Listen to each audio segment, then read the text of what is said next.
Welcome to episode number 13 of Yucaipa 360. Many in the community and in the local government profession have noticed that the City of Yucaipa has had some tremendous successes in recent months.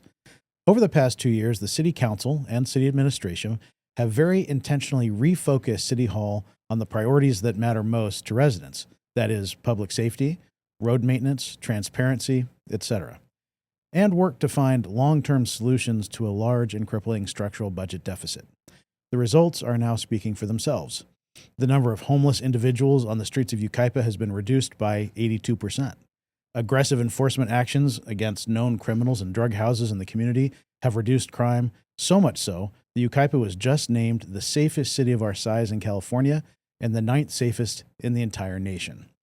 By shifting restricted capital improvement project funding to prioritize the maintenance of existing roads, the City Council allocated a record $4.1 million this fiscal year towards road maintenance and repairs, the most in the city's history. The city has become more transparent than ever, launching the transparency portal on the city's website, posting copies of contracts, broadcasting video of City Council and Planning Commission meetings, hosting numerous town hall-style community meetings on a variety of important topics, and drastically increasing information pushed out over social media, including this podcast. With a successful passage by voters this past November of Measure S, a renegotiated contract with our solid waste hauler Burtec, by increasing cost recovery for city events and programming, and by tightening the belt at City Hall, the city is well on its way to fiscal recovery. We've also had significant wins on the economic development front, and we have a very big announcement to make today about a business that is coming to town that we think a lot of people will be very excited about. More on that in a minute. For those who have been watching and listening to Yucaipa 360, we're going to do something a little different with this episode. Typically, this is a long-form podcast, meaning that in each episode we have an in-depth discussion on a particular topic. However, there are a lot of recent developments we'd like to update the community on, and as we drop a new episode only once every 2 weeks, it would take a very long time to get all of this information out, one topic at a time. So today, we're going to hit on a number of topics that we know are of interest to residents in a more rapid-fire manner. We have 5 topics, 5 separate guests, and we'll aim for each segment to last no more than 10 or 15 minutes. We have a lot to cover today, so let's jump right in. To start off, we're happy to have our housing and economic development analyst, Ryan Miller. And Ryan, we have a huge announcement to make today. We do, sir. Yeah. Some may have noticed the billboard on the freeway that has a cryptic message that says, number 268 is coming. All right. Ryan, do you know what that's all about? I do, sir. Okay. I do, absolutely. If you'd like me to, I can kind of just jump right in it with you. Well, do you want to tell us, or should we watch a video that tells us? Let's do the video. All right, let's watch the video. Hey, good morning. Good morning. Grocery run. Where are we going? Trader Joe's, where else? Why is it closest Trader Joe's 20 minutes away? Like, that's ridiculous. Seriously, every time we go, it's like a whole road trip. We should get frequent flyer miles or something. What do you think about doing a petition to have one brought to Yucaipa on the Yucaipa Bulletin? I like it. I'd vote for that twice. Yucaipa gonna rise, stars and stripes in our skies. New places to eat and shop. Rural heart will never stop.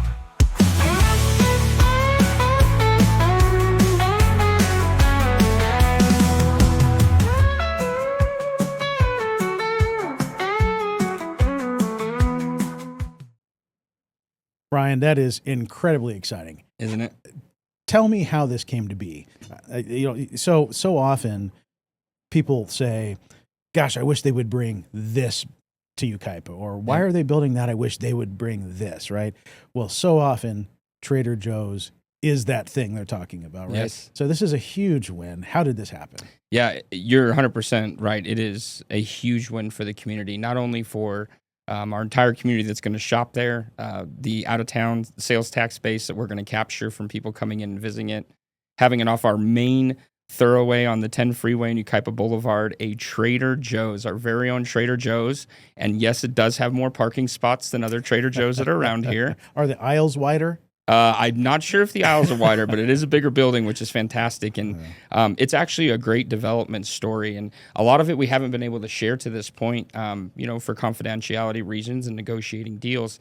The city didn't have much of a part in this as much as you would assume that we would. The private developer, Vantage One, Mr. Tom Robinson, made a promise to the city before coronavirus when he started developing Yucaipa Pointe to bring quality uses to whatever he's going to build there for buildings. And through coronavirus, the hard times, the white truck era in Yucaipa off the boulevard, he held true to what he promised.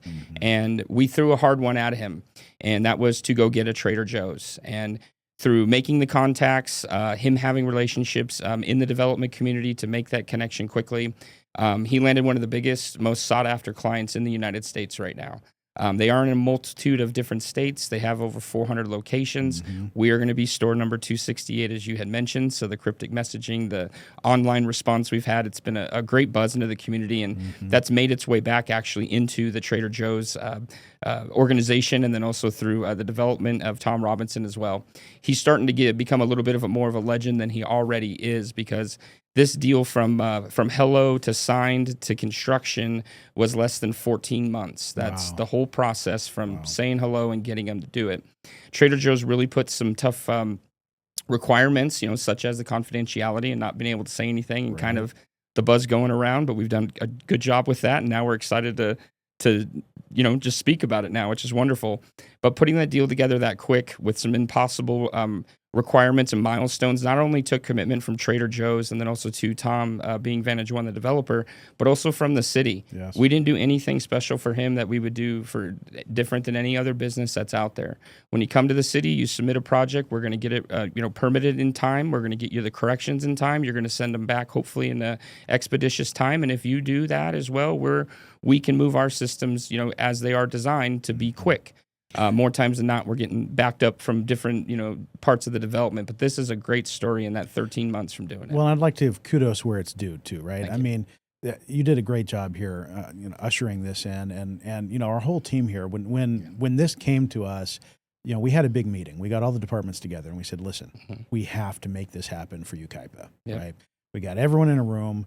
We had the planning department personnel there, building and safety. I mean, just across the board. Okay. We're going to do this by the book, but we need to be completely coordinated with the applicant on this, right? Yeah. How can we make sure that we don't lose any time from one step to the next, right? Yeah. And that was necessary in order to meet the tight timeline that was dictated by Trader Joe's. If we weren't able to do that, then the project would have gone away, right? Oh, it's very true. And so I was very impressed to watch you and planning and building and safety, just everybody working in concert together to make sure this happened for our community. Yeah, you hit a word there, concert. This is a great, public-private partnership type of development, from a specific plan and coming all the way through. It is a very, very good win for us. And yes, myself, our team that we're surrounded by, put in 100% effort on this. We didn't slow any projects down while doing this in the interim. We basically just used the system that we have, as I mentioned, and plugged it into it and just made sure that what we could do, we did. And it's amazing what can happen in development when you have stakeholders that are ready. You have a city that has helped prepare a property, whether it's infrastructure, zoning, the requirements, the conditions, speaking with the community and the resident neighbors on what potentially could be there, doing all that in the forefront, and having a project come to life and seeing it done this fast and in this, system that we have. It's possible for anybody. We just put ourselves on the map with booking Trader Joe's in that fashion with other big players that are out there. I have the pleasure, as you let me go to multiple real estate, different, things between Riverside County and San Bernardino County. And we just went to an event, and there was two funny things that really came from that everybody would almost laugh at like it was a joke. And the number one thing that everybody said was, "Oh, well, we all want a Trader Joe's." And it was like a funny thing. The whole entire room laughs. And I'm like just biting the back of my tongue and kicking Ben in the back of his calf. And I'm like, I can't believe we actually did it. So it's been so hard not to be able to say anything because it's just, it's a huge honor to be able to announce bringing something like that to the city. As huge as that is, it's not the only success we're having. I mean, there's other true. exciting things going on. Talk about some of the other exciting things that are coming down the pipeline. Absolutely. Same location right there in Yucaipa Pointe, next to that Trader Joe's shell you see going up now. Yep. You're going to start seeing the tenant improvements after that shell is done with Trader Joe's coming in. Well, just to the east of that, as you're kind of backing up to what is the Kaiser Permanente property, there's another restaurant use that's there. And it's a really good square footage. Back into can't talk too much about it, but it's going to be just as exciting as Trader Joe's is. The tenant has gone as far as going to submit the project, and that means that we're well down the road of agreements and seeing if things can actually happen. So in addition to this great news about Trader Joe's that our community is going to respond well to, you're going to have something right next to it that's going to be just as awesome, just as beneficial, just as much excitement in the community as well. And if you don't mind, too, on that note, one thing that's been really nice during these last few weeks is it's kind of gotten out to the community in the ways that it did, is seeing the positive comments, the responses online, the people in Yucaipa that want to have something here, and there's so many of them, and they have a thirst for it. Now, Trader Joe's is that's prime 1A right there. So now we've really set the bar, Chris, on what we're going to bring. So we have to be very cautious on what we're going to do for development. Obviously, we always do. But that's a great point there. As the city gets bigger wins, we're going to get more attention. The more attention gives us more opportunity. Now, that doesn't mean that the properties we have in town that are available, whether they're infill projects or bigger areas like the freeway corridor, those types of bigger projects will come online eventually. If they do, they don't, how it is. But what's happening in the market right now are these more prime 1A, Chick-fil-A is one of them. You have Raising Cane's, which is going to be opening up very soon here across the high school. Yep. Those are prime 1As, and they're very particular on the cities that they go in, the demographics, the studies of where they want to go. But even more importantly, they really pinch the cities. If you're a business and you're successful, you're opening multiple locations, you're starting to grow, you're putting your money back into your business, you're really investing. You're going to be very, very careful on how you expand, right? Mm-hmm. Most people want to do the other way. They want to expand first and think if I have more, the people will come. Well, that's usually not a prime A business. At least it takes quite a while to get off the ground. So if they're really good at doing one thing, they're going to be really good at getting it to that point, and that means developing the project. So a lot of these prime 1A style uses that every city wants, you have to have pretty much the perfect property ready, the studies done, the infrastructure in the right way to have the opportunity to even pencil it out with these types of uses. And to go through that experience of having an opportunity with the 1A, using our systems that we already have in place that fit the schedule, and the developer making the ultimate commitment to kind of get the building going kind of out of his liability before Trader Joe's would get some of those commitments done. And watching that happen really motivated our team, I would say, to what can't we get? It's just a matter of that. Well, speaking of what can't we get, I mean, I think everybody would acknowledge that what we're really missing here in Yucaipa, what we really need are more gas stations, car washes, tire shops, Mexican food restaurants, right? So let's talk about Yucaipa Gateway. Yeah. So Yucaipa Gateway is, Oak Glen Road. It's right next to the new La Quinta, and there's more coming there, right? Let's talk about that. Yeah, exactly right. As you know, the La Quinta is now has occupancy. They've been running for over a year. They're bringing not only a great sales tax base and tourism that's coming in, but we're also capitalizing on the TOT tax. That's been big beneficial. The few hotels, motels that we had in town were bringing pennies on the dollar compared to what that brings on a weekend. So it's very, very nice for us. They have, of course, did the ARCO and AM/PM. That's been a 7 or 8 year project. It's been tough. Yeah. And mainly because you had Highway 99 going through there. Dunlap Boulevard goes right through what is their property now. Yeah. So we had to do the bridge over the wash. And right now we're finishing cleaning up the utility lines with SCE. And as soon as they move those lines, which should be done, somewhere in March, I'm hoping. I would love to say the beginning. That's what they say, but I'm very cautious on timelines for anybody. So hopefully by March, they'll get that move. Once that moves, we already have 2 entitlements for 2 more uses. It's wonderful. One of them's a Starbucks. It's going to be right there, right next to La Quinta, kind of catty corner, right next to the Arco gas station, if you will, which is just across the freeway from the Live Oak Pumpkin Patch, which gets hundreds of thousands of unique visitors that aren't from Yucaipa in a couple of months during season. And then you have a QSR next to that, a quick service restaurant. a fast casual dining. They haven't named who that tenant will be. I think they're still searching. So if anybody out there has a need for a 2,500 square foot brand new kitchen build, there's an opportunity at the Gateway to contact Mr. Haddad and ACAA's development team. That was a great spot and a great use that's there. So we should see that in the next few months. Finally really cleaning up that area, getting the extra buildings built. Great. You brought some drone footage. Let's take a look. Okay, what are we looking at here? Yeah, so you're looking exactly what I was explaining. So where you see that semi truck just outside of that fuel canopy there, where the front of that truck is kind of heading towards the exit of what would be the future Starbucks, which is kind of where that telephone pole is, and right directly in the middle of the property. Okay. And then you have just to the west of that, as you're going like towards the La Quinta, that will be the second building. You're going to have plenty of parking spots that are in that area. You'll have the basin that's over there finish up its development with those two projects, or that one project with the two buildings as well. So you're going to have a super clean pad there. You're going to have brand new asphalt, parking spots, nice striping, 2 more uses. That excites me, excites people that are in the economic development realm. It's not just about having our uses here and having vacancies low and people and businesses in the buildings is important. But one thing that's really exciting for us and what we do is getting a new building, something new that's going to be expanding, and it's bringing up the value of not only the properties that are around it, whether they're residential, commercial properties, providing more opportunity off of the highway. You're also, now that you have a building and a structure, you're producing property tax off of that, which goes a portion of it to the city as well. So one kudos I will say to this project is you're staring at it, and it's been an 8-year thing. The ACAA team has worked well with us, just as well as Vantage One has, through all of the struggles and things that it takes when you're going through a pandemic and trying to develop and letting interest rates in the market doing what it's doing. But this is the Oak Glen corridor, and this was the start of kind of the city's vision years ago. So we had spent, as you're aware, sir, a couple $100 million on the basins in Wilson 3, which is that channel that runs behind La Quinta, all the way past Yucaipa Boulevard and such. And all of those improvements, as I had mentioned on the podcast on episode 7, was to reduce the FEMA floodplain. We actually took over 1,000 properties out of the floodplain, which not only provides opportunities for those people that were in it to no longer have to purchase flood insurance, they also can make improvements to their property now.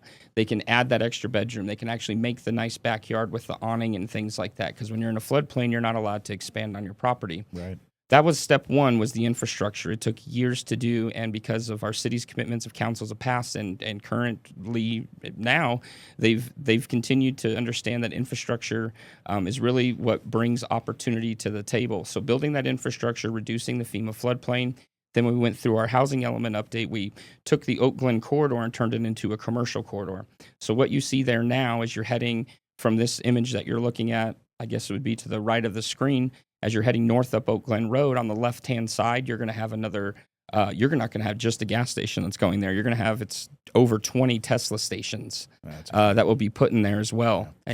And we got a drone shot of this location. Sure, So we're talking about Oak Glen Road in Colorado here. We are. Now, this right here, what you're looking at, is the Alex Patel project. Right. That building on the right is the state-of-the-art conveyor belt car wash, rock star party. Kids are going to want to go there to get their car done.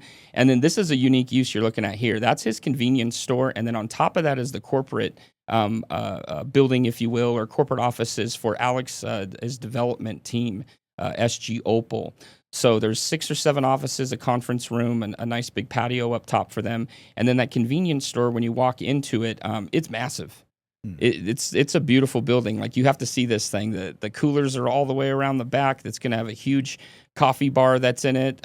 He really wanted to use state-of-the-art equipment and keep the windows open. So the soda machine he's using is something different than you've ever seen. He's really put a lot of detail into that, and him and other projects, all the ones we've mentioned, I think it's one thing to take out between all of those is these people have had dreams and they wanted to come through, and some of them took a while, because it does, but their images came to life, and man, they're making our city quite beautiful. Well, for those who don't know, Alex Patel is the owner of Freedom Gas Station on the Boulevard and Bryant. Alex and his wife, they're a fixture in our community. They're Yucaipa people, and just kind of the epitome of the American dream too. We ought to have him on at some point. And be great. He's a great businessman, and just a good local Yucaipa resident. Well, if I could drop a hint, sir, that project, his dream, and this guy makes things happen, is to do his grand opening on 4th of July, being Freedom Gas, the American people.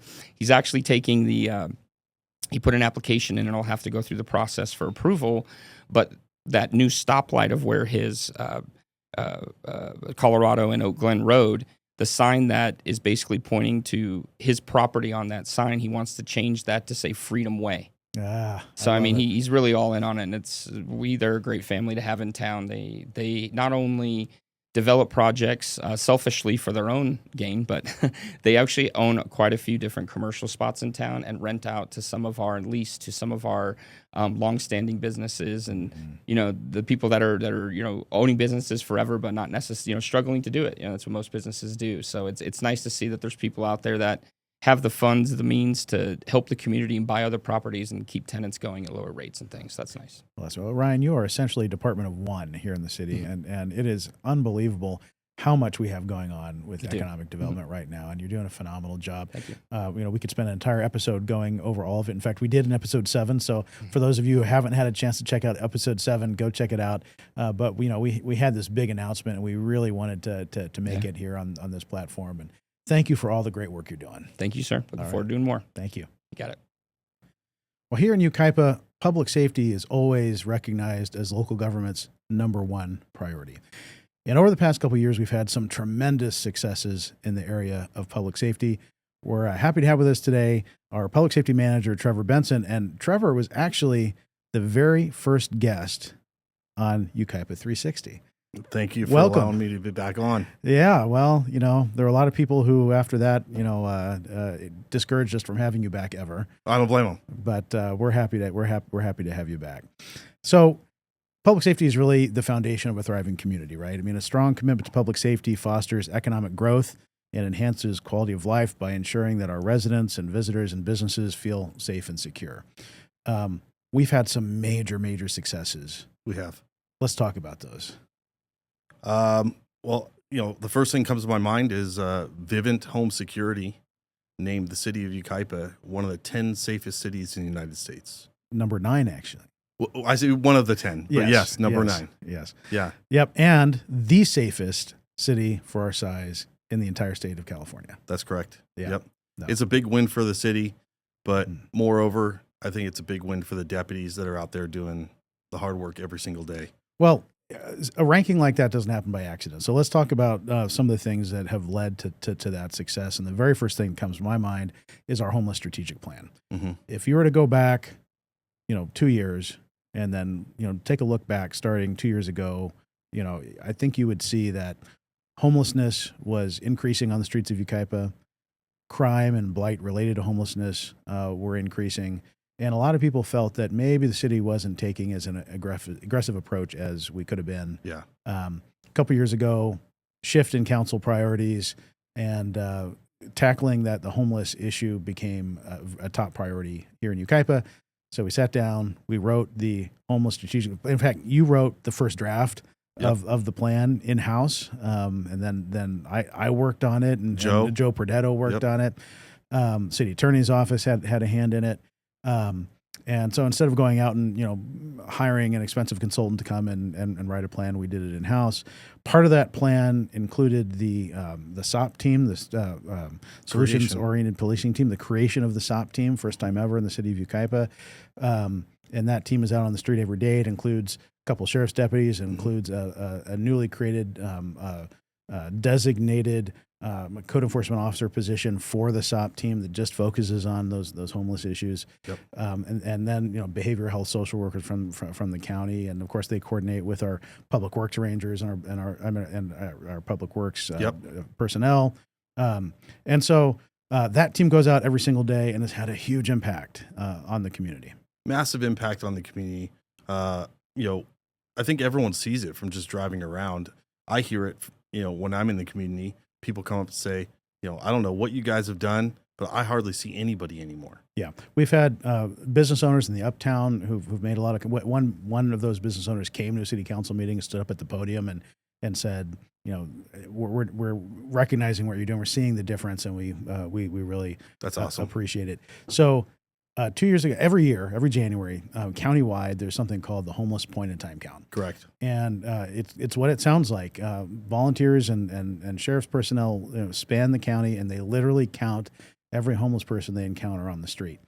And so in 2022, before we launched this program, or actually, in 2023 it would have been. Correct. January of 23, there were 22 homeless individuals counted on the streets of Yucaipa.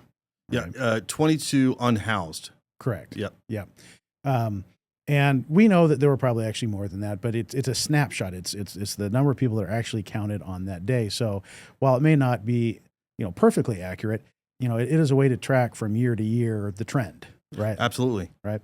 And it's not something the city coordinates. It's done by the county countywide. Well, I think it should be mentioned that when this comes out, there's an option. You can use city staff and employees to do this count, or you could say take a hands-off approach and say we want the county to do this count. That way, there's no kind of argument as to what the numbers are, and that's the choice that we took. We took a hands-off approach and let the county run with it, and the county really did everything. Yeah, yeah. So January of 2024, a little over a year ago, point in time count happens again, and our numbers dropped.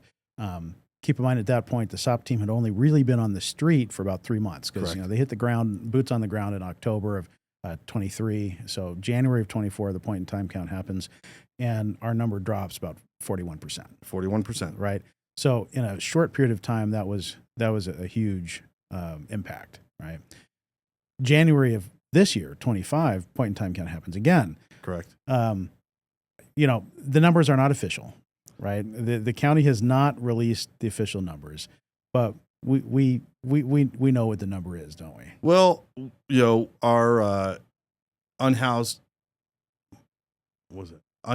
liaison officer and / code enforcement officer, Diana Serrano, who is on the SOP team, helps the county coordinate this event. And she's sitting in the room, making sure that the people who are counting, are within our city boundaries, not collecting numbers outside of our city boundaries and so forth. So she kind of had a general idea of how many were counted this year. Right. And it's significantly lower than even last year. Right. I think without throwing a number out, I mean, I don't want to, steal the county's thunder here when they come out with the number, but I think what we're going to see is, a number that shows a reduction in the unhoused individuals on our streets from 2 years ago of over 80%. Yes. Yeah. I mean, which is tremendous. It is so much success in that area that other cities are now contacting us saying, can we meet with you and talk with you about this plan? Yeah, multiple cities have come to us asking how we created this plan. What contractor did we hire to create the plan? We said we did it in-house. Yeah. People asked if they can steal it, Right. And we actually just went to another county and gave a presentation on how we developed the plan, how we came up with, our 5-step process, and really how it's impacted our city. Right. So it's been great. No, it's been phenomenal. And, one of the things that I'm proud about the program as well is that while on the one hand, we're taking an aggressive approach to law enforcement, right? We're also really helping people, right? We are. It is not just about kicking people out of town. We don't do that, right? Nope. We go out and we find people who are in need of help and we offer them services and we offer to help, right? But at the same time, being homeless is not an excuse to commit crime on the streets of Yucaipa. Correct. Every single week, the SOP team's out there contacting people who are homeless in our town, and every single week there's successes. Every single week, I get a report or somebody tells me that, hey, we found somebody housing, here. Hey, we got this person into a drug treatment facility. Hey, we took this person to get their driver's license and social security card. And that's our employees, our SOP team, putting them in our car and actually driving them to their appointments. And that driver's license, that social security card helps them get government benefits, which will help them get off the streets. Right. So huge successes. Yeah. And we know that homelessness doesn't happen in a vacuum, right? I mean, typically there are connected issues, right? Someone has, is dealing with mental illness or drug addiction, drug abuse. And I think a lot of people would be surprised here in Yucaipa just how much of a problem drugs have been historically in the community. Yeah, somebody once said that Yucaipa doesn't have a homeless problem; they have a drug problem, and they're not wrong. I don't know what the numbers are, but probably somewhere in the range of 95% of our homeless population all have an addiction problem, and that addiction problem, for the most part, is narcotics. And so often with addiction comes crime.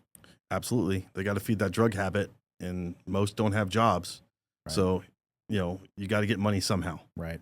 So a lot of our success in terms of our crime stats, I think, is connected with the our approach to this homeless issue in town. But it's not solely that. I mean, we've been aggressive in other areas as well. A lot of people don't know about your position as our public safety manager. It's kind of a unique position. You manage our contracts with our police and fire departments, which is huge. I mean, that's over 60%, over 70% now of our overall budget, right? But you also have unique background. You have a law enforcement background, and you have tremendous connections in the law enforcement community, and you've been able to bring resources into the city of Yucaipa that a lot of cities don't have the option to do, right? So one of those things is we've been doing almost monthly what we call saturation operations. Maybe talk about that a little bit. Saturation operation is basically the name is. We bring deputies in from on overtime, and their job is not to go to calls for service for the most part, unless it's an emergent call for service. But for the most part, their job is to do proactive enforcement. Unfortunately, the deputies on patrol are so burdened with the calls for service that come in. A lot of times, there just isn't an opportunity for a lot of proactive enforcement because of the call for service burden. So this gives the station kind of that shot in the arm, and it allows these overtime deputies to come in and just solely focus on quality of life issues that we have in town. In fact, last month, with all the fires in Los Angeles, we had these significant wind events, throughout Southern California. We thought we'd do a red flag enforcement and Prop 36 enforcement operation. So very similar to a saturation operation. It's just we focused it a little bit differently. And on that red flag enforcement operation, we coordinated this operation not only with the sheriff's department, but with our law enforcement partners within CAL FIRE. And that's what I think a lot of people don't understand is you'll see these, white trucks driving around town, and it looks like kind of a fire official vehicle, but it's actually, a dual purpose. Yes, they work for CAL FIRE, but they're also state peace officers, fully sworn state peace officers. So we brought them in to partner with us, help patrol some of these very high fire danger zones.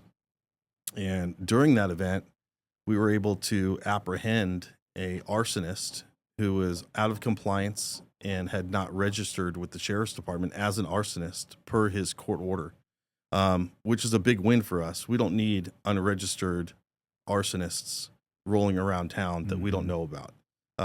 So that was among several other arrests that occurred during that operation, but they've been very, very successful. That's fantastic. The San Bernardino County Sheriff's Department has a program they call Operation Consequences. And Operation Consequences typically focuses in cities and areas of the county that are pretty heavy crime areas, have serious crime going on there. So historically, Operation Consequences hasn't spent much time in Yucaipa, probably never even come to Yucaipa, right? Until recently. Yeah, they came last year for the first time. We're grateful and fortunate that they came. Operation Consequences is a grant-funded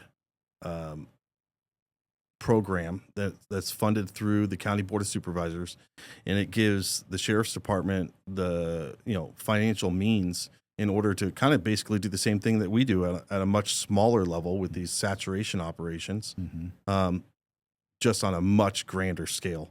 It's impressive. It's impressive. They bring an army of law enforcement officers from all over the county, as well as state and federal partners. I went to the briefing that morning, and Army really is a good way to describe it. The way they're outfitted, the vehicles, the number of personnel.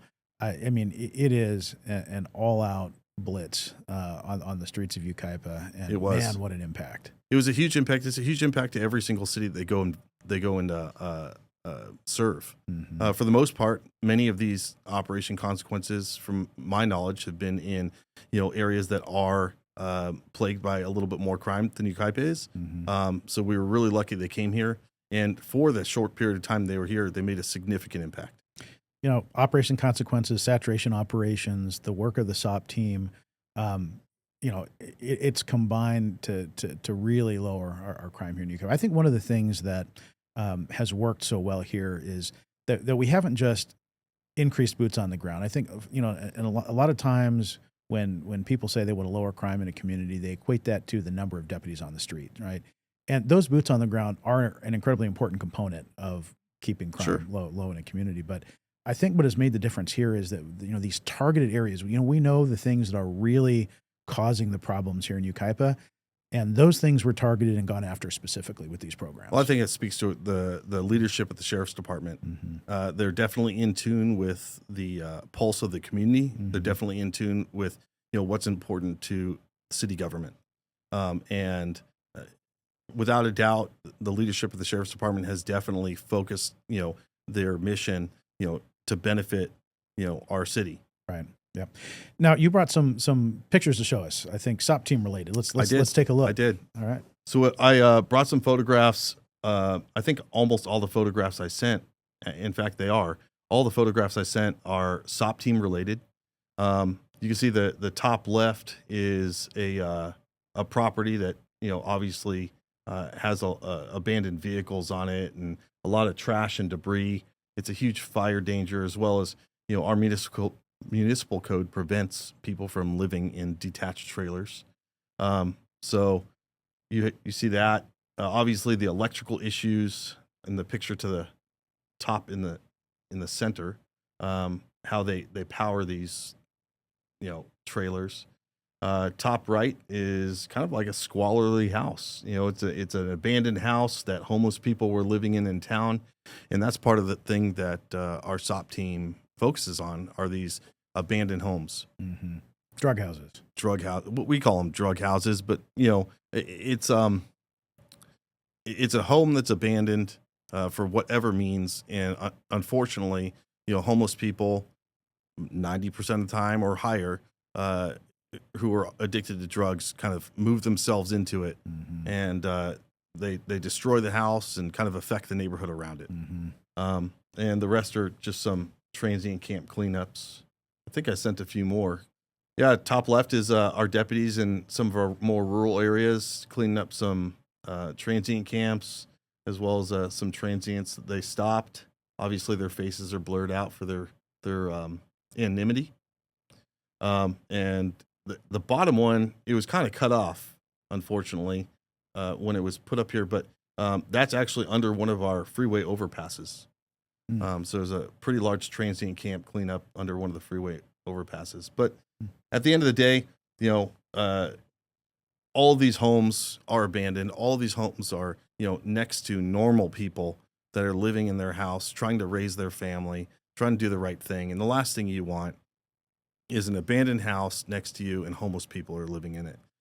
So I think those are those small impacts that maybe people, don't realize that the SOP team does. Obviously, our deputies out in the street every single day are not only handling those violent crimes and in progress crimes, traffic related problems, speed related problems, safety issues, but they're also handling those small things that you don't really see, but they affect the most amount of people. So with all the success we've been having in the public safety area over the last couple of years, looking forward, what can people expect to see in the next couple of years from the public safety department? In the short term, definitely for the next year, public engagement is going to be key for us. There's only so many deputies out on patrol every single day for a city of our size. The public is the eyes and the ears of both the fire department and the police department. So we really need the public to be engaged. If you see something, say something, report it. And not only from a violent crime perspective or a safety issue, speeding, something like that, even like overgrown weed issue that you think, could be a fire danger, but also those small issues, transient camps, homelessness, those small quality of life issues. If you have an abandoned house that has been abandoned and, we don't know about it, call us, let us know. Hey, this house has been abandoned for a couple months. I don't know if you guys know about it. Maybe you guys could, put it on your extra patrol list. Mm-hmm. I know that emergency preparedness was a goal set by the city council, an area that we need to bolster as a city. So I know that's going to be a major focus. I'm really happy about that too. Yeah. Really happy about that. We definitely need help, in the public safety department, and having a dedicated emergency manager that's solely focused on, emergency preparedness and making sure that the city is completely ready for whatever Mother Nature throws at it, or unfortunately some sort of, terrorist incident or something like that, is really important. Yeah. So I'm really happy that council, approved that. I'm really happy you supported that. Thank you. No, absolutely. Well, Trevor, you are doing an amazing job. Captain Walker is phenomenal. Lieutenant Scoville, Sergeant Ford, all of our deputies at the station just do a tremendous job, and the SOP team is just killing it. They are. They really are. I mean, and Yucaipa is a safer and better place to be because of the work you guys are doing. So thank you so much. Anytime, sir. And Appreciate thank you it. for being back here on Yucaipa 360. Well, roads are a big topic in town. I think a lot of people don't know how much public works impacts their daily lives, and how so many of the things that people care about in their local community tie back to public works. Roads, sidewalks, parks, all city facilities, streetlights. And we've had some pretty big wins recently in the area of public works. Collectively, public works and engineering departments are responsible for maintaining and improving the city's infrastructure, including roads, storm drains, parks, and other public facilities. And on this episode, we're discussing big wins or big accomplishments that have occurred over the last couple of years. And so it's great that we have with us Fermin Preciado, who, Fermin, you have quite a few titles here at the city. You're our Director of Development Services. You're also our city engineer and our public works director. But let's talk specifically about some of the big wins we've experienced here in your department over the last year or so. Well, thank you. Again, I appreciate the opportunity to be here and to talk a little bit about some of the big wins in public works and engineering. As we all know, I would consider a big win. What I would consider a big win is the success that we've had with the pavement management program over the last several years. We have enhanced our pothole repair. In response to pothole repairs, the city council has prioritized and invested some money to purchase some equipment for our public works crews to be able to address these potholes as they come up and as they're reported to the public. City council has also awarded several contracts with pavement contractors for on-call services. Yeah. Some of those, sometimes we encounter a pothole that is maybe a little too much or too big to be able to handle with our resources, our staff, and the equipment that we have. So it requires some specialized equipment. So these contracts allow us to pick up the phone and make a call and have our pavement contractors respond. So that has been a big win.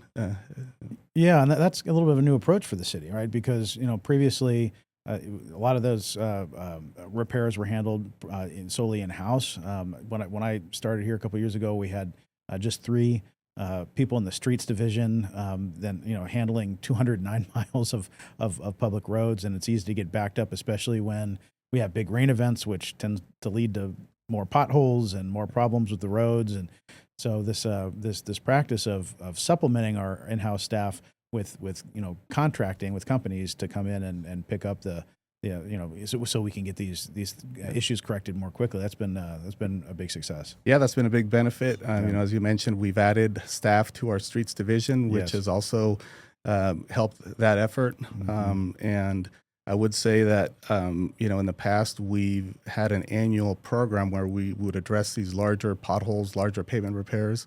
Now we're able to do it at any given time. As I mentioned, we just pick up the phone and we can get our on-call contractors to respond. So there's and I believe it's made a difference. I think it has actually reduced the number of phone calls, emails, and especially the number of pothole reports that we get through the city app. So I would consider that a big win. Yeah, no, absolutely.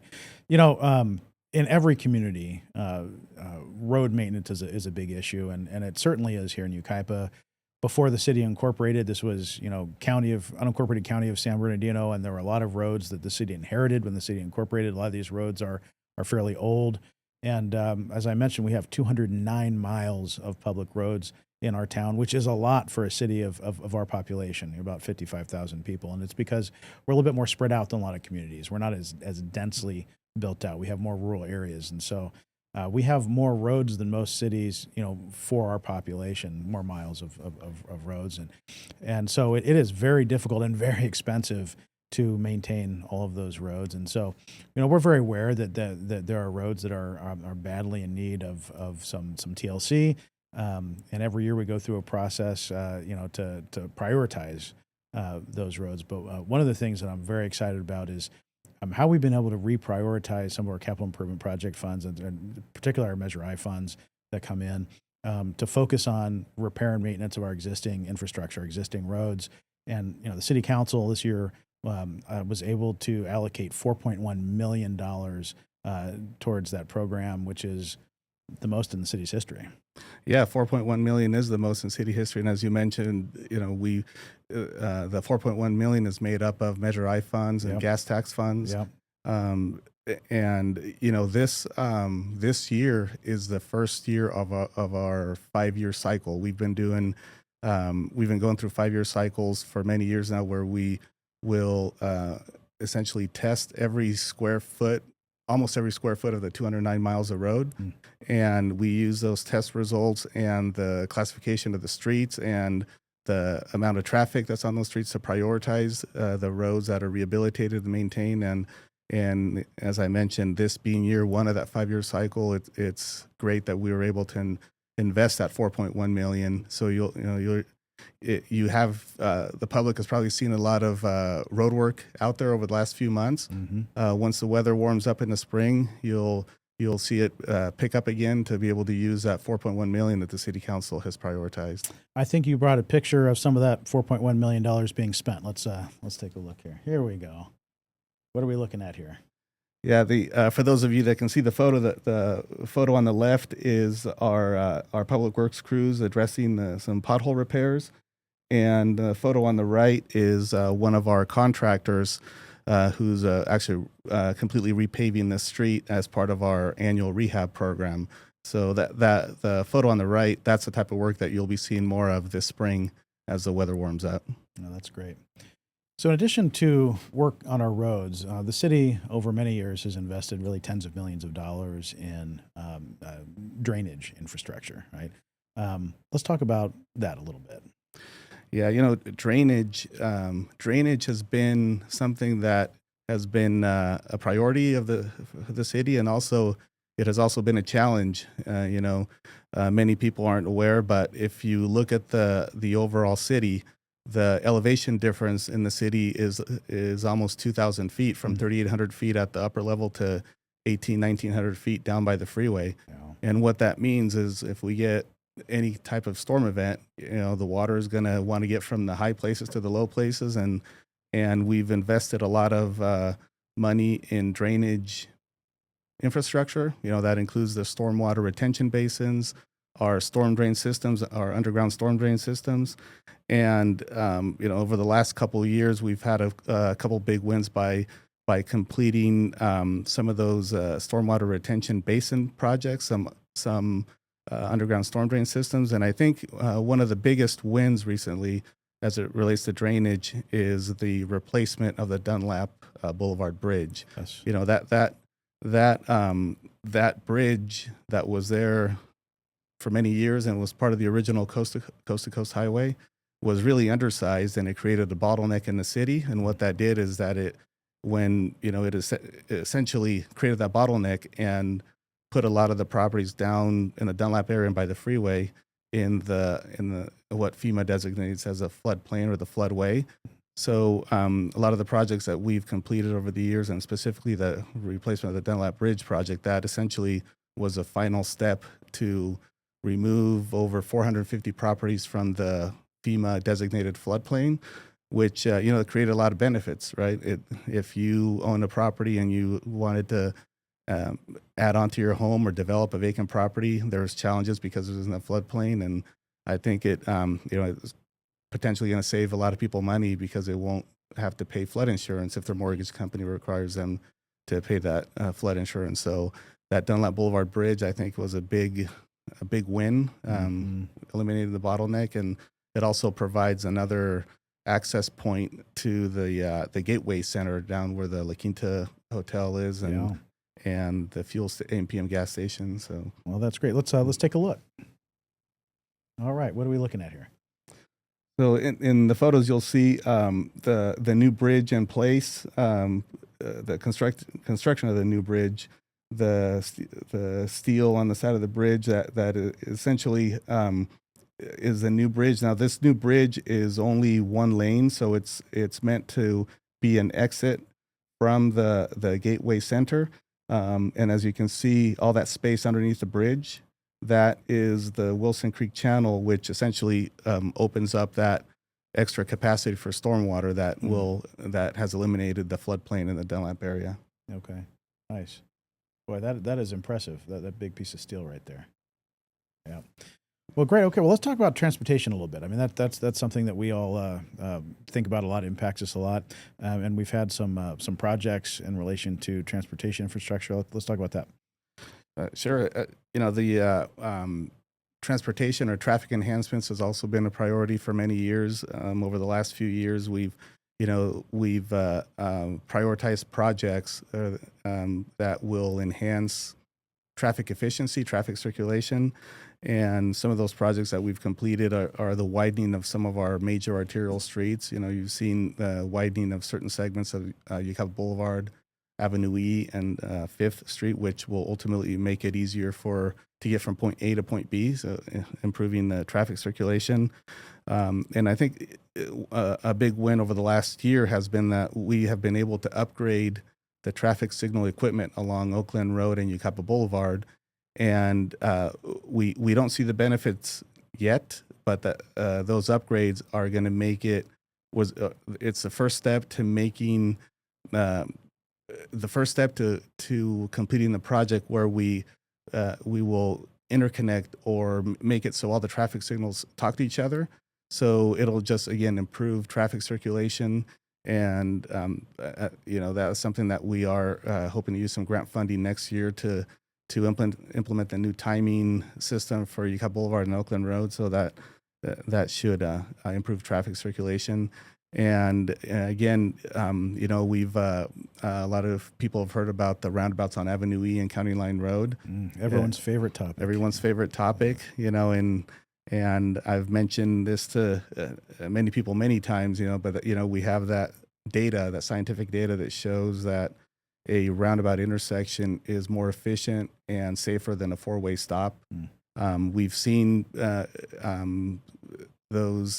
we've seen the traffic be more efficient once those roundabouts are completed, and I know that right now we're working with the City of Cal Mesa to finish the County Line Road Corridor project that includes several roundabouts. We have completed the one that is within the City of Yucaipa, that's at County Line and 5th.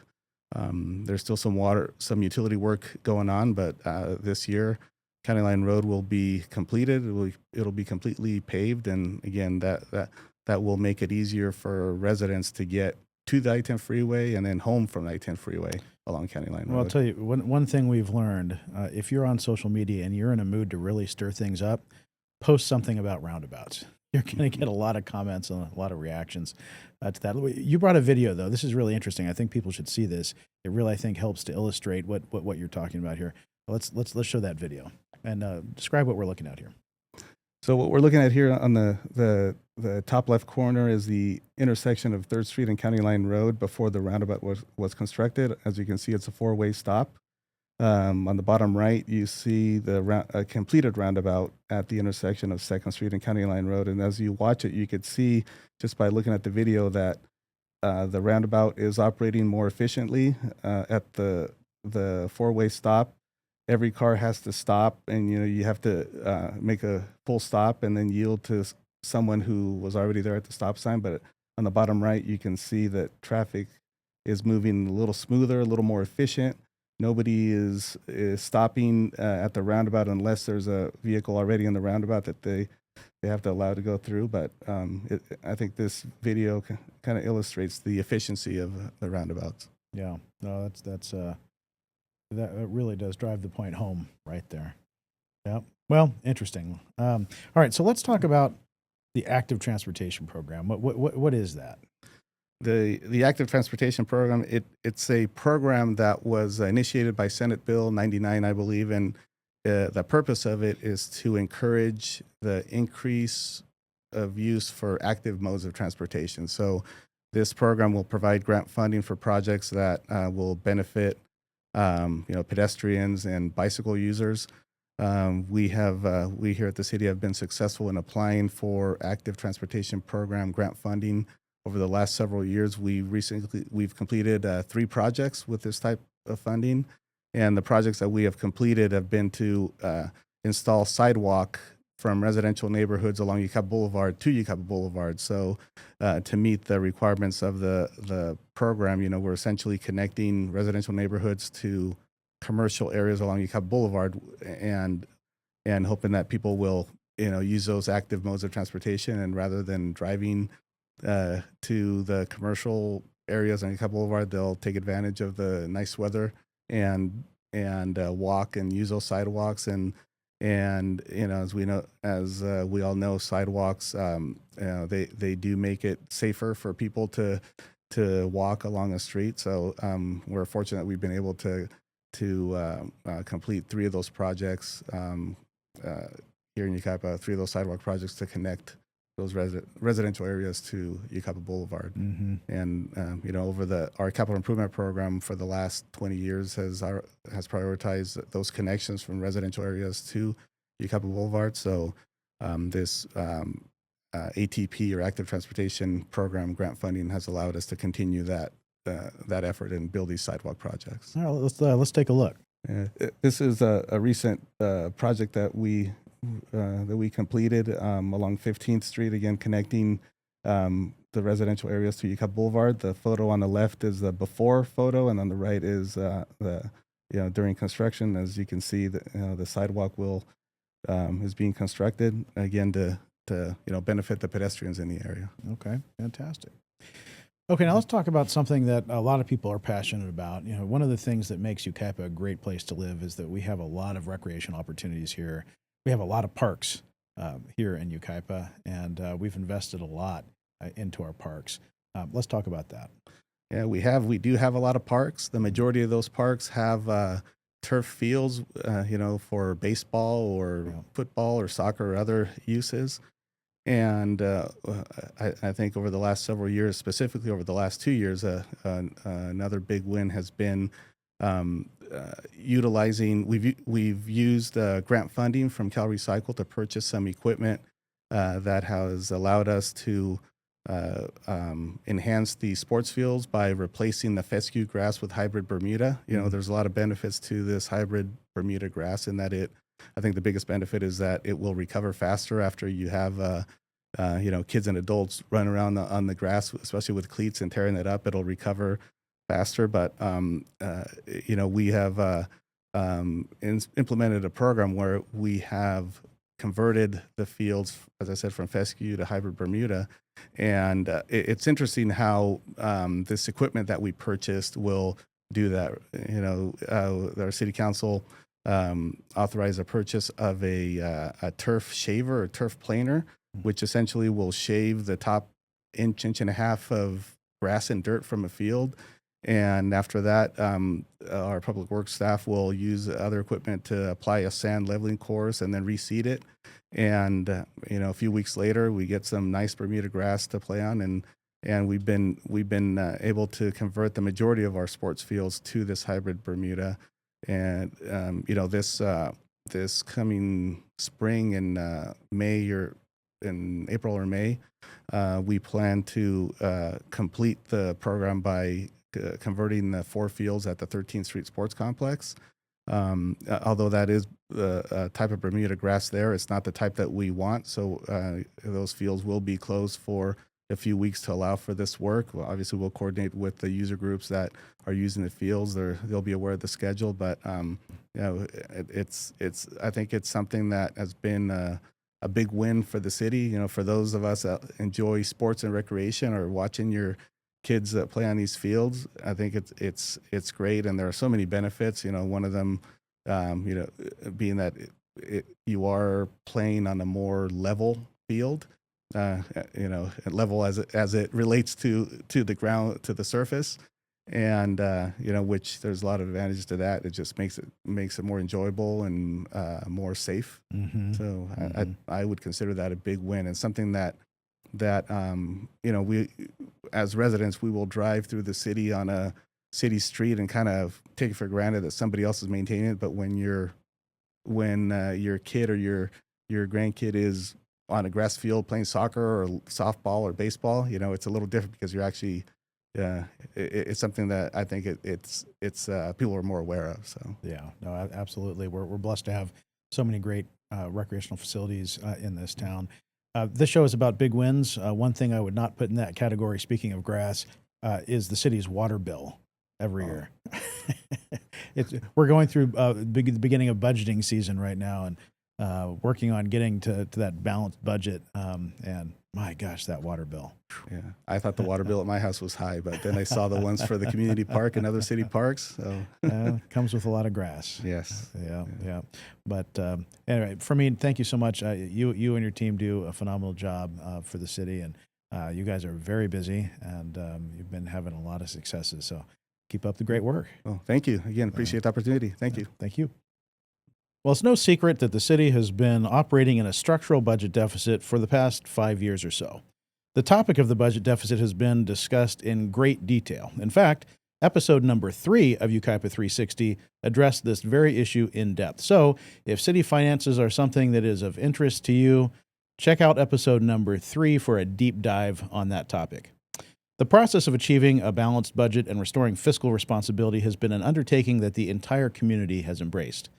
To help us take a look at the significant steps that have been taken to address the budget deficit, which now have the city well on the way to a strong fiscal recovery, our next guest is Phil White, Yucaipa's Director of Finance. Phil, turns out you've become quite a regular guest on Yucaipa 360. I think this is your third appearance. Third appearance. Yeah, it's a big problem that we have, and so finance has been very involved in it. But happy to be back on the podcast talking about budget. Well, and as it turns out, just about everything the city does, finance touches in one way or the other. Got to pay for it. Whatever we do, got to pay for it. I guess so. I guess so. So we've talked a lot about the budget deficit and how we got here, and we've really explored in depth that issue, both on episode number 3, but also out in the community. We've had a series of whether they're special city council meetings or community meetings to discuss the issue. And in the lead up to Measure S, our local sales tax measure that was on the ballot last November, there were quite a few meetings, and you and other city staff went on a kind of a road show to various groups in the community to explain that issue. So I don't think we have to rehash the entire thing here Thank today, goodness. right? But just kind of in a nutshell, how did we get to a position where we're in a structural deficit? And then let's talk about all of the things the city's been doing that have been leading us out of that deficit. And I think, the narrative here for so long had been that Yucaipa's finances were strong, that we were incredibly financially healthy, even unusually so compared to most cities. In fact, Yucaipa had been ranked at one point the least likely city in California to declare bankruptcy, which I think is still the case because we don't carry much debt, right? But in terms of our ongoing revenues versus ongoing expenditures, the city had been in deficit, and a lot of people didn't realize that. How do we get there? Yeah. So What can happen is if you have good news, going back a couple of decades, we had good news financially from the city, and so we found ways to spend money and a lot of infrastructure. A lot of the spending was on capital related things, one time costs.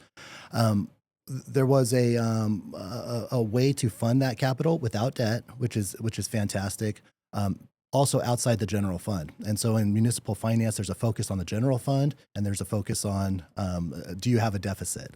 And if you can say the general fund is good, we don't have a deficit, all the ears shut and we're good. Let's keep going. And so over the course of time, there was no money in those outside funds, outside of the general fund. And so the general fund was loaning money to continue these infrastructure projects. Yeah, we don't have outside debt, but those outside funds do owe the general fund a significant amount of money. So over the last couple of years, we've been trying to kind of on an educational roadshow internally, externally, trying to get everybody on the same up to speed on going the same direction as far as where the city is realistically and how do we want to move forward. And so really 2 years ago is when we said, okay, we can't keep going the way we're going. And we started the heavy lift of saying, okay, we've got a structural deficit. How do we want to move forward? And so we worked with the community. We worked with the city council. City council gave us the directive to find more revenue. So we worked with the community and internally, everybody pulling on the same side of the rope, trying to exit that deficit position. So that's where we are now. So in terms of how we got into the deficit, I mean, there are a lot of factors that contribute to that, right? One of them is that, for the past 20 years or so, the city has invested heavily in infrastructure. Mm-hmm. We built a lot of things. In fact, to the tune of somewhere around, $225 million of infrastructure, right? If you go back to, I believe it was 2008, 2009 timeframe, there was 70 million dollars sitting in our reserves. Yeah, right? Yeah, we got up to $70 million in 2008 money. Yeah, right. But the city built a lot, right? And these are things that provide benefit to the community, no doubt. But things like our police station, things like our community center, things like our performing arts center, things like our stormwater basins, right? Things that are of great benefit to the community, but they're very expensive. And then, of course, once you build something, you have to maintain it. And if that thing is a city building or facility, well, then you got to staff it. No use in building a performing arts center or a community center if you don't have staff there running those facilities, providing services to the community. And so while the spending, you could say, was one time, it created ongoing expenses for the city. So I think that was one part of it.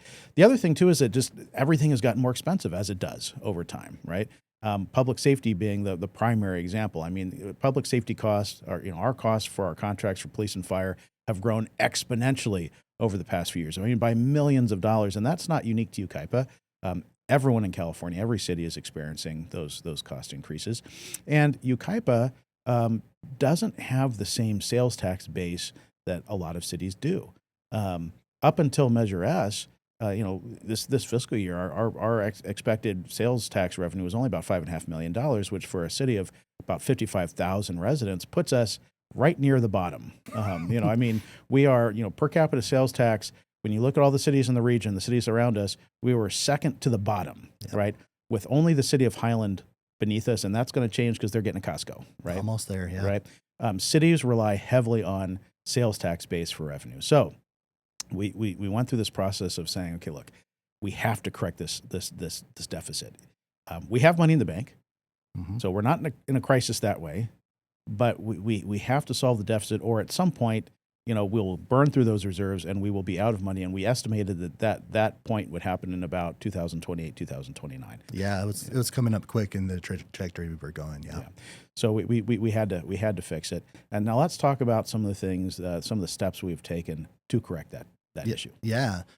So the cool thing about what we've been able to accomplish is it wasn't just one group. It wasn't just city staff. It wasn't just city council. It was city staff, city council, and the biggest piece of the whole thing was required community lift. Yeah.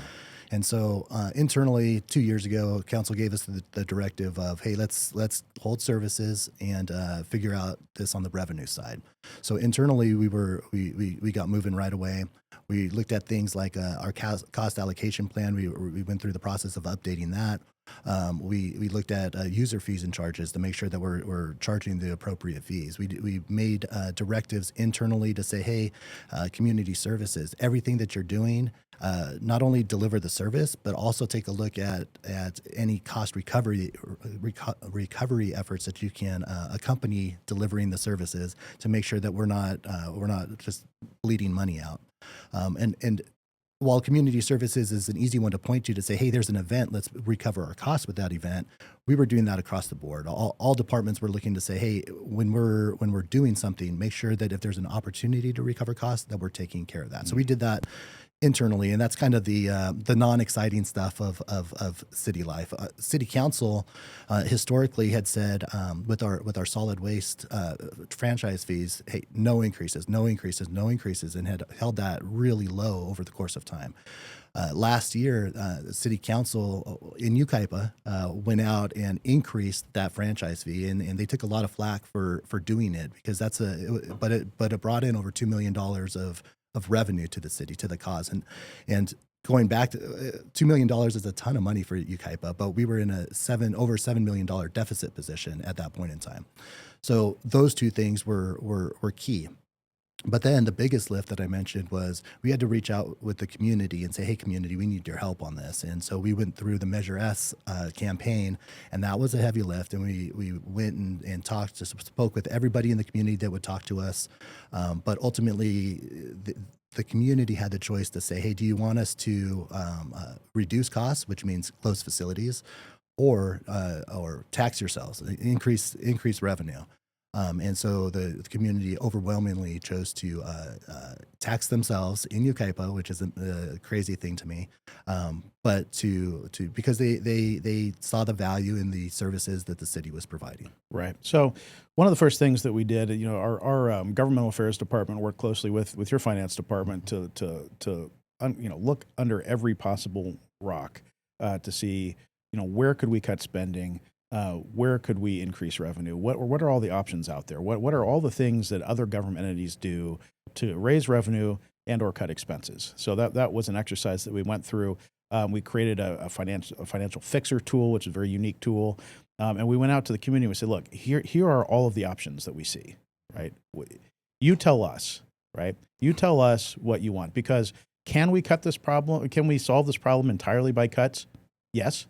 But here's what that would look like. Right? It's not, the deficit was of such a size that it was, we couldn't just, reduce salaries by 10% and that would solve the problem. Right? It was bigger than that. I mean, we could probably lay off almost every employee and it wouldn't solve the problem. Right? Could have, yeah. It was that big. So community, you tell us, and because it was that big, it really became a question of what type of community do we want? Right? Yucaipa provides a very high level of service, whether it's public safety, community services, just across the board, we provide higher levels of service than a lot of cities of our size. A lot of our neighbors. Yeah. A lot of our neighbors. So is that something that the community wants to continue?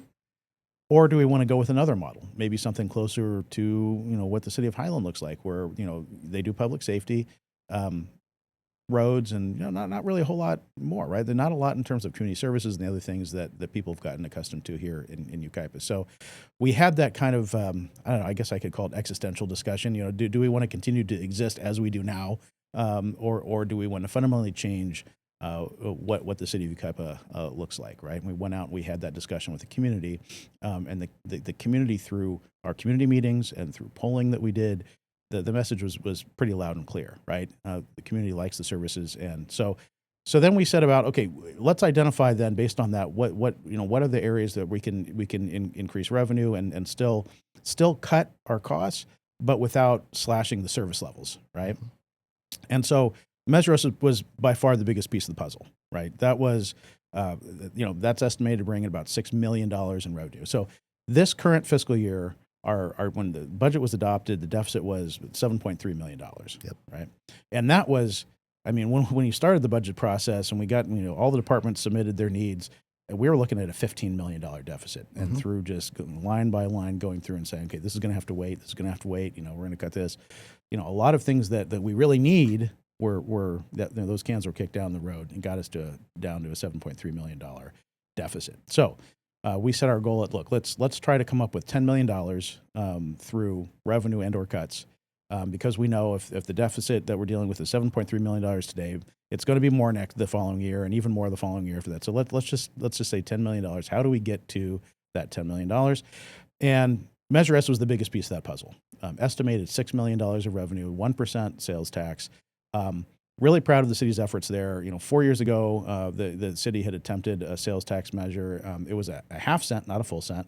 And it, I think it got about 40% of the vote, right? The residents of Yucaipa, after being presented with all the information, made the decision by over 60% of the vote that, yes, we're going to implement Measure S because we want to keep these services, right? That's huge. And you mentioned our franchise fee for our waste hauling contract with Burtech.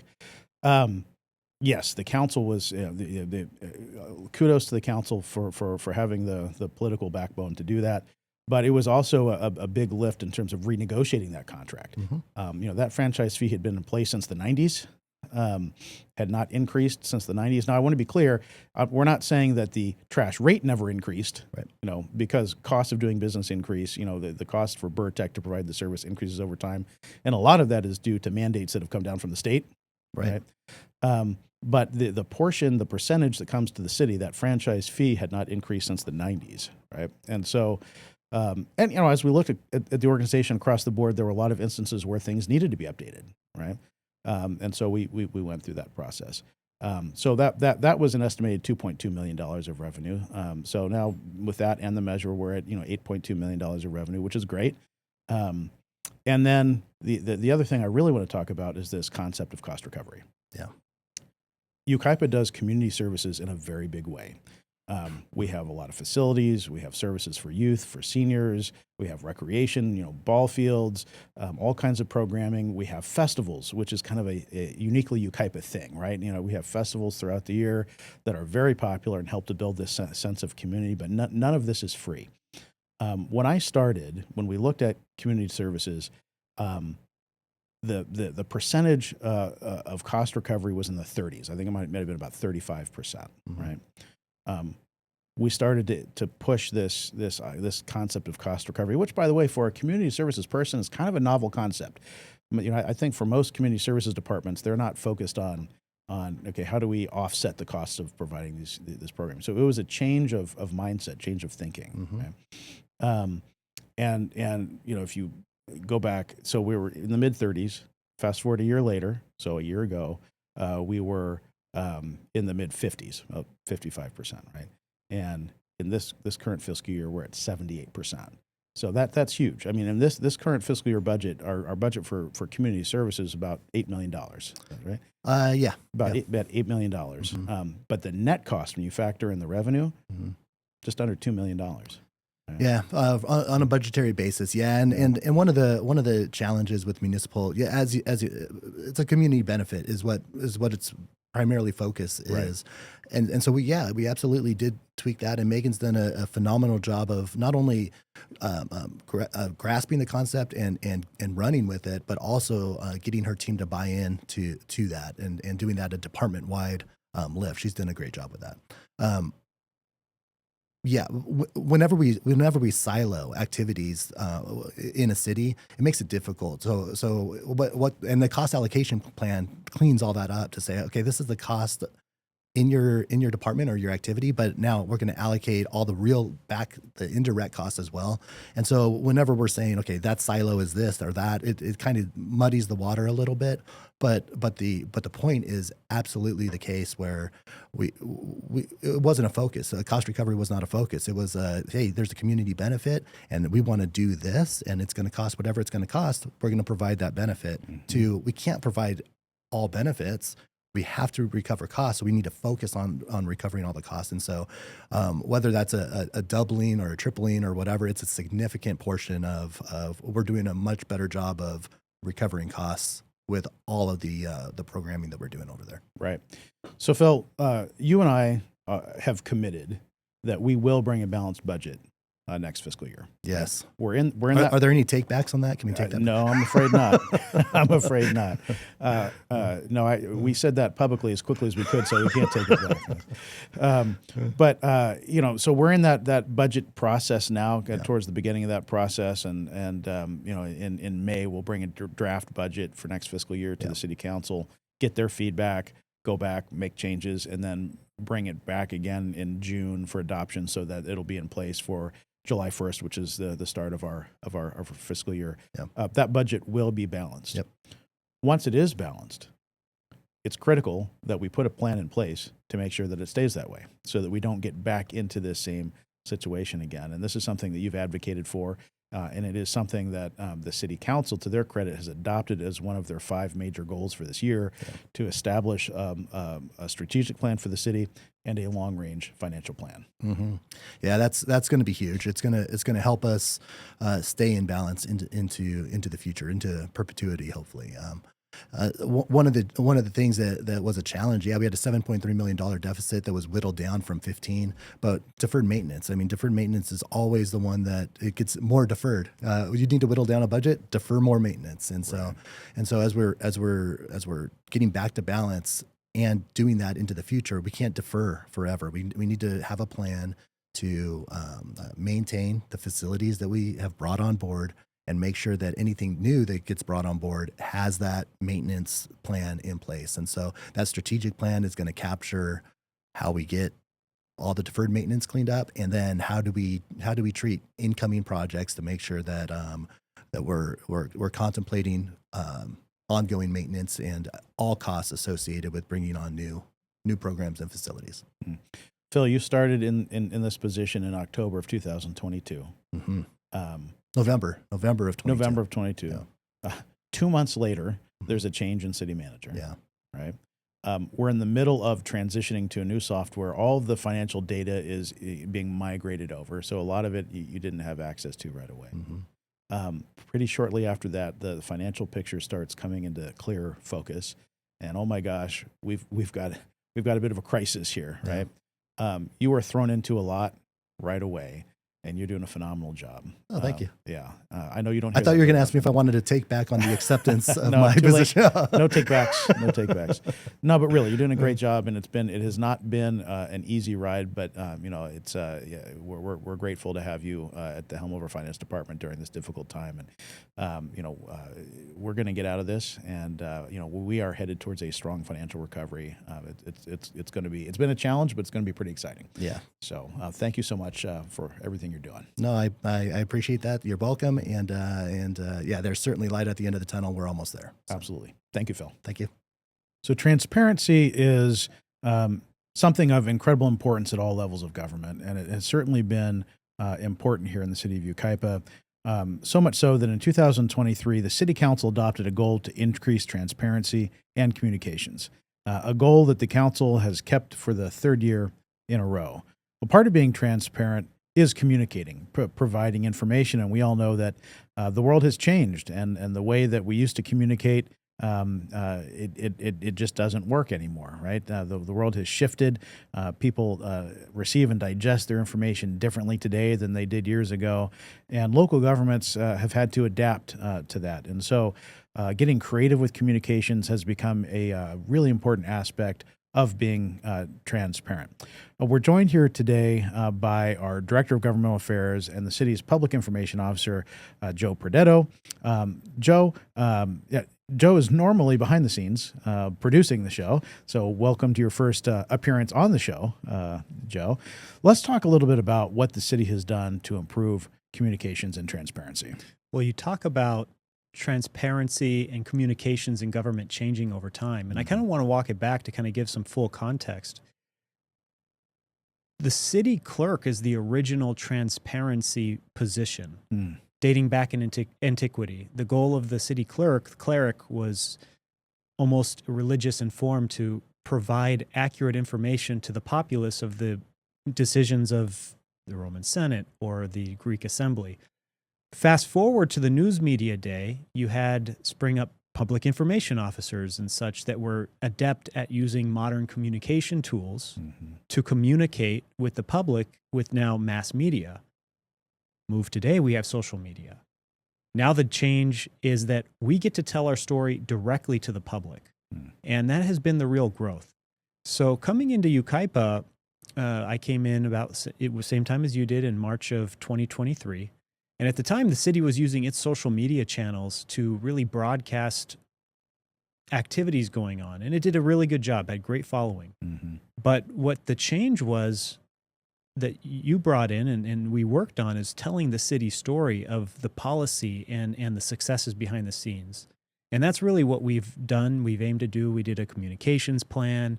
We ironed out some of the folks on this episode, some of the things they talk about, the pavement management plan.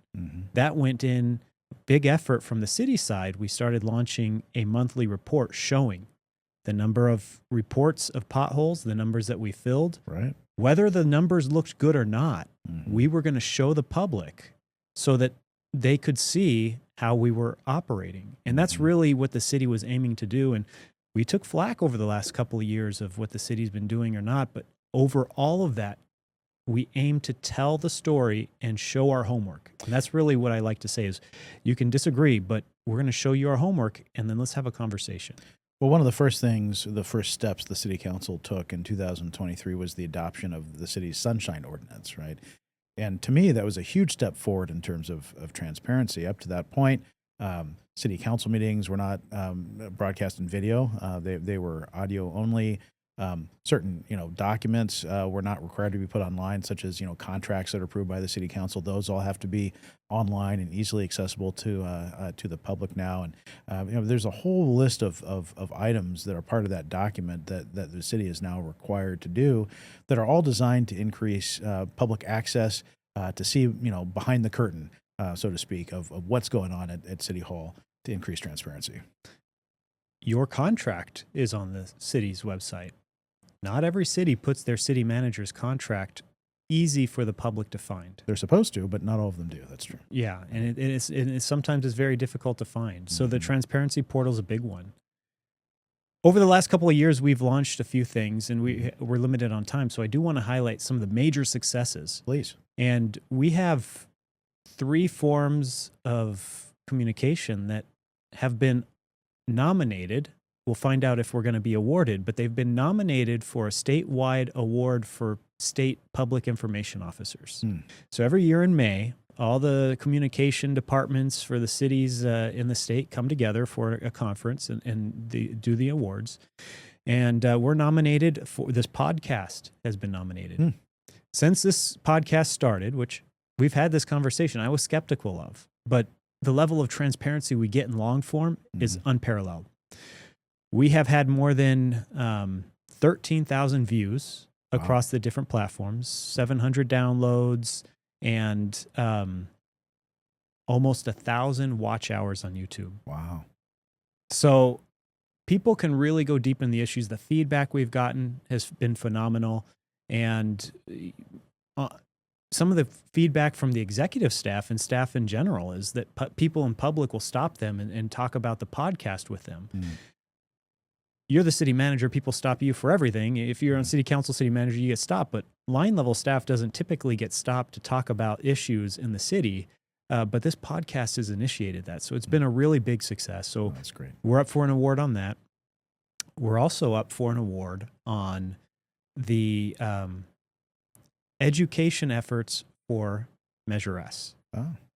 And that is one educational effort that I'm particularly proud of, because just 4 years ago, the city went for a sales tax, half-cent sales tax, failed 40 to 60. We went with the full cent sales tax and won 60-40. Completely flipped it, increased the amount.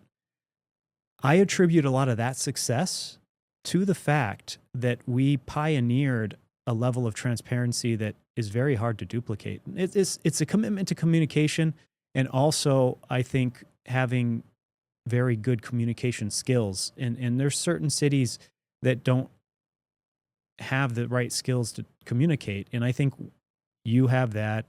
We have a team that has that. And what we did really well is we told the public what's at stake. Mm-hmm. And we did it in a way that you really can't really argue with it. And that included simplifying the problem. This is the problem. Our revenues don't match our climbing expenses. Mm-hmm. There's a couple ways we can fix that. We can cut. And then we told them how much we'd have to cut. Right. And then we went and we had public town halls and we said, this is how much we'd have to cut. And then we engaged and we did a budget fixer tool. The budget fixer tool is also up for an award. So we have the podcast, we have our Measure S education efforts, and then the budget fixer tool. And we took it all to the public and we said, here's the problem. There are solutions. We don't want to lead you on what those solutions are, but through the budget fixer tool, we had some town halls and people used it and they came to the conclusion, we need a sales tax. Mm. The alternative is drastic cuts to the things that make Yucaipa a town that everyone loves to live in, right? Right. And so it was math, and we went out and we told that story. The public actually suggested the sales tax at a public meeting, which initiated that effort to put it on the ballot. Mm-hmm. And then the city council wisely said, many cities say we need money. We go for a sales tax and it fails, and they never make the cuts saying that, promise that they said they would, Mm-hmm. which makes the public lose all trust that they're being lied to. Right. So this city council said, no, this is real. We're going to make the cuts. In fact, we're going to pre-authorize the city manager, you, to make the cuts because it's a big problem. Right. It was beautiful because then as staff, there's no advocacy. It's simply going out to the public. We did road shows. We went to all the convalescent homes, nonprofits, anyone that would have us. Phil White, our finance director, Jennifer Crawford, assistant manager, and we'd go out. People said, you should fix the budget by firing me. Mm-hmm. And, Mm-hmm. that's fine. But I mean, I can understand that. yeah, for sure. And then Phil would politely educate them that you could lay off the entire administrative staff and still not make up half of the deficit. Right. And so that was news to people. Well, they're like, people are used to, why just tighten your belt like us? Well, this is exceeding tightening our belt. Right. But again, we had all the tools we needed to tell that story. Not everyone believed us. And some of those folks took our invitation to come and sit for hours to look through the books with our team. And again, an unparalleled level of transparency. And I'm so proud of it because the results speak for themselves. Well, one of the challenging things for government in a situation like that is that, well, first of all, by law, the city can't advocate for or against a ballot measure, or a candidate. As a government agency, we can't engage in that way. We can educate, and I would argue that we have an obligation to educate. It needs to be a community-wide decision, what direction we go as a community, right? And the challenge there is that if you don't communicate, people are going to accuse you of not being transparent and of taking action without seeking feedback from the community, right? But when you do communicate, there's always a segment in the community that will say, well, you're trying to scare us, right? You're trying to lead us in a certain direction. And we were very careful to try not to do that, but the facts were what they were. The numbers are what they are. And so I felt very strongly that our obligation was to go and present the facts to the public, let them know what the choice was, and let the community decide, right? It would have been a disservice to the community to place a measure on the ballot and then not follow that up with clearly presenting the facts and what the choice really is.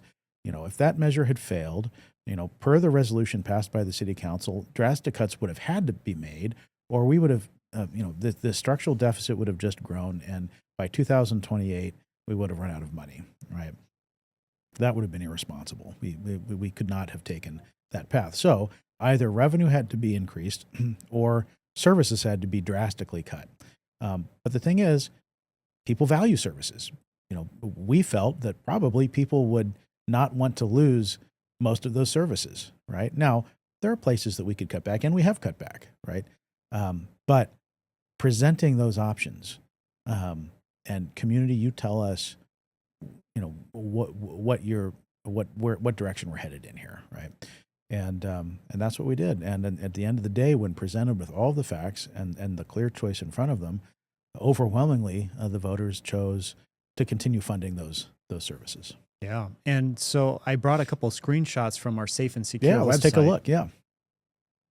So our Safe and Secure website, this is just a couple of screenshots just showing, the aim was to use plain language, really communicate in very simple ways, take all the bureaucratic speak out of it, and just focus on plain English so that, people feel comfortable with the decision they have to make. I personally think that, like in math, you simplify an equation before you solve it. In communication, you have to simplify it to its, most simple terms so that it's easier to communicate it. So we did that. And part of the Safe and Secure website was a link to our budget fixer tool, which I brought. And this is more interesting. So we'll throw that up. Yeah, let's take a look at that. So this is really a tool. It's interactive, which allowed us to communicate the issue and let the public play as a policymaker. And we set a goal of $10 million because, $8 million was just basically for this fiscal year, but costs rise. Right. And we're seeing that now, right? Yes. So the sales tax gets us much of the way there. So this kind of explains it. And if you go to the next page, you could see some of the ways that you could interact with some of the options. And as you do increase your your taxes or decrease your spending, your bar for a combination of savings and revenue will climb. And the goal is to get to 10 million. Right. Once you hit that, you could submit. We got responses. We got hundreds of responses. And this was very creative. yeah, this was something that did not exist. We actually had to communicate with, we have some competent vendors, and we had to put the word out, and they had to go search, and we built this from scratch. And this is one of the reasons that it's up for an award, because this is not something that anyone else has ever done at a city that I'm aware of. Right. It was very creative. It's simplified, but it is a very interactive way. People can engage, and people always say, well, just tighten your belt. Okay. Great. We can do that. Show us what you think that looks like. Right. And they could go onto that tool and they could decide what it is that they'd like to cut. Or maybe they decide, we can cut I'd be comfortable cutting these things, but maybe we can increase revenue over here so we don't have to cut the rest of these things, right? And then when they were done, they could submit that to the city to give the city feedback. It was interesting to me. You mentioned that, the idea to place a measure on the ballot was brought up at a community meeting, and that's true. But, the overwhelming feedback, whether from the financial fixer tool or the community meeting we had or the polling that we did, it was just crystal clear that the residents of Yucaipa like the services we're providing. And so placing a measure on the ballot was the right thing to do to give the community that choice if that's the direction they decided to go. Yeah, and you bring up a great point. There were plenty of people who said, just cut. Yes. And for them, it was obvious, and we're dumb for not even considering it. But cities are in the business of delivering services. So you're right. When we polled, overwhelmingly, people like having police. Yeah. They like having firefighters. They like having parks. Yeah. And actually, the data showed they even like all the festivals up and down in Uptown, right? Yeah. So definitely lots of services. So those are some ways the city has really taken communication and transparency to the next level. Yeah. And we plan to take it to the next level again in the coming year. There are some creative things coming up, new strategies, state-of-the-art cutting-edge strategies that we're going to employ here. All with the goal of being the most transparent local government, in the nation. I think we're going to get there. I really want us to set the new standard for how local government should be communicating with the public. And you're doing a great job. Your team's doing a great job. We're really headed in that direction. I'm very proud of the work in that area. Yeah. Well, we had Sam Tolles on, which was a preview of the direction we're going. Mm-hmm. And just in 2024 alone, we had a 50% rise in reach in our Facebook activity. Wow. 18% on Instagram, which already had a much larger following. So the aggregate numbers were very high. And our interactions on Instagram up 100%. Wow. And so really we're seeing a lot of momentum. And then when we interact with Sam and bring him on and really embed our storytelling from the groundwork of all the good stuff the city's doing, I think we'll see engagement rise even further and reach that goal that the city council and you have. And it's been a journey, and I look forward to seeing it evolve. All right. Well, thank you so much, Joe. right, Really thank you, appreciate Chris. the work you're doing. Thank you. Well, that wraps up a very different episode of Yucaipa 360. Next time, we'll be back to our typical long form podcast. But I thought it was important that we touch on a lot of different topics today, a lot of things going on in the community. And today we focused on a lot of big wins. And we're not trying to say that everything is roses. I mean, in every community, there are challenges. We certainly have our challenges here in Yucaipa, but I think it is good to pause every once in a while and reflect on all the good work that's being done in the community. And we sure are blessed to be here in the city of Yucaipa. I'd like to thank all of our guests today for taking time out of their busy schedules to help keep the community informed. Episode number 14 will drop in 2 weeks on Tuesday, March 11th. Until then, thank you for watching and listening to Yucaipa 360. Dusty roads and open fields, big dreams got the city built. Bringing shops folks all adore, chicken fries and some more. Spots for days we love to see, Raising Cane's and sweet iced tea. Chick-fil-A on every block, keeping roots in all we got. Yucaipa gonna rise, stars and stripes in our skies. New places to eat and shop, rural heart will never stop.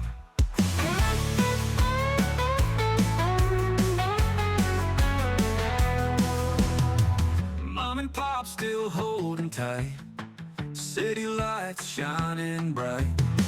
Open spaces, room to roam, calling this sweet place our home. Pride in every street, you know, flags that wave and fields that grow. Modern flavor, city scenes, all wrapped in American dreams. Yucaipa gonna rise, stars and stripes in our skies. New places to eat and shop, rural heart will never stop.